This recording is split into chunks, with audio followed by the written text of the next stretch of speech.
Welcome, Victor Valley College faculty and staff. I am absolutely thrilled to have you here for this explainer. Today, we're going to talk about something that is fundamentally at the heart of what you do every single day as educators and campus leaders, and that is supporting our students. Every day at VVC, you might notice things. Maybe it's a student who has suddenly stopped showing up to class, an essay that raises a bit of an alarm, or just someone who doesn't quite seem like themselves lately. We've all been there, right? And knowing exactly how to bridge that gap between noticing a concern and actually getting that student the right help is exactly what today is all about. Okay, let's dive right into our agenda. We'll start by defining our community of care, then learn to recognize the warning signs of a student in distress. We'll differentiate between emergencies and standard referrals, clear up FERPA privacy rules, walk step-by-step through the referral process, and finally wrap up with the campus resources available to you. Section 1. A community of care, fostering student success and well-being.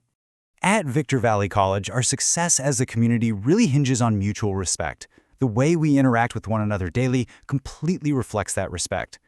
When faculty and staff show genuine care and concern, students are so much more likely to be engaged, to feel a true sense of belonging, and to develop a lasting emotional connection to the college. And central to this mission is the team that coordinates this support. Now, for some of our veteran staff, you might actually remember this group under a different name, the Behavioral Intervention Team, or BIT. I want to explicitly mention that moving forward, this group is exclusively known as the CARE Team. Dropping that old acronym really helps us focus entirely on what the team actually does, which is fostering student success, promoting well-being, and maintaining a safe learning environment through proactive, compassionate assessment. And this brilliantly illustrates our core message for today. Submitting a referral isn't reporting on a student, it's reporting for them. I want you to really let that sink in for a second. This isn't about punishment. It's not about getting a student in trouble. It's actually one of the most concrete, tangible acts of compassion and care that an educator or staff member can offer. We want to completely normalize reporting without any stigma whatsoever. You are simply initiating a pathway to support. Section 2. Recognizing the warning signs. What to look for in your classrooms and offices. Let's transition to the practical aspect of identifying distress. The CARE team's absolute biggest goal is early and caring identification, but, they aren't in every classroom or office. You are. So what should you actually be looking for? Well, warning signs typically fall into these 5 specific categories. First up, academic or behavioral changes. This could look like a drastic drop in academic performance, excessive absences, or just sudden difficulty concentrating. Second, emotional and social changes. Think about students who are suddenly socially isolated, maybe showing extreme mood swings or expressing excessive anxiety or sadness. Third is substance use, basically any visible misuse of alcohol or drugs. Fourth, self-harm or violence. Now this includes any verbal or written threats, acts of aggression, or signs of self-injury, like cutting. And finally, physical and health changes, which might look like dramatic shifts in weight, sudden changes in hygiene, or unexplained physical complaints. Now, I really want to reassure you directly. You are an educator or a staff member. You are not a mental health professional. You do not need to be certain, and you absolutely don't need to diagnose anything. We call this the gut check rule. If your gut says something is off, that is a perfectly valid and sufficient reason to initiate a referral. Just trust your instincts. If a student's behavior makes you pause, say something. Section 3. Emergencies come first. When not to use the online referral form. I want to shift our tone here for just a moment and focus very closely on this because it is a critical operational rule regarding life safety. The absolute most crucial point is understanding the stark contrast between an emergency and a standard referral. The online form is absolutely unequivocally not for emergencies. If there is an immediate risk to life or property, you must call 911, period. If you know or suspect harm to self or others, or if there is a medical emergency, you must call Campus Police at extension 2555 first. You make that call before you even think about opening the online referral form. The online form is exclusively for non-urgent, general concerns. And let's connect this logically to what we just talked about so you understand why this rule exists. CARE referrals are only reviewed during normal business hours. That's Monday through Friday, 9 a.m. to 5 p.m. And honestly, they might not be reviewed immediately even during those hours. This limitation is exactly why the form can never be used as a crisis response tool. Think about it. If it's a Friday night and a student is in immediate danger, submitting a form means literally no one will see it until Monday morning. Always, always call for help first in a crisis. Section 4. FERPA and student privacy.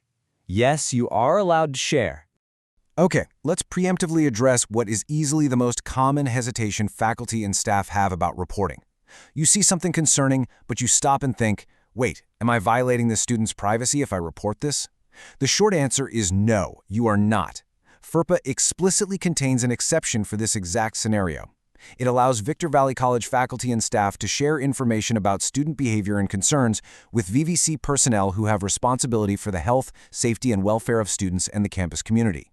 Sharing what is necessary to get a student help, no more, no less, is doing exactly what FERPA intends.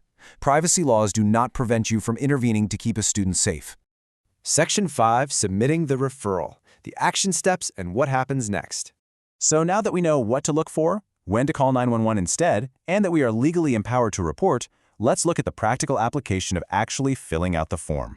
You'll find the Student of Concern referral form right on the CARE Team webpage. When you open it, you'll see sections for your background information, where you'll need to honestly select the urgency of the report from a drop-down menu to help the team triage. Then there's the Student of Concern section. I really want to stress the importance of providing as many identifiers as possible here. Student ID number, date of birth, email, phone number. But listen, even if you only have partial information, maybe just a first name and the class they sit in, submit it anyway. Please don't let incomplete info stop you from reaching out.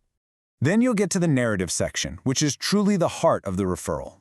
We need you to write an objective narrative. Be specific, be concise, and just stick to the facts. Describe exactly what you saw and heard using the classic who, what, when, where, how, and why. For example, writing, "Marcus hasn't eaten in 2 days" is infinitely more useful to the CARE team than just writing, "Marcus seems off."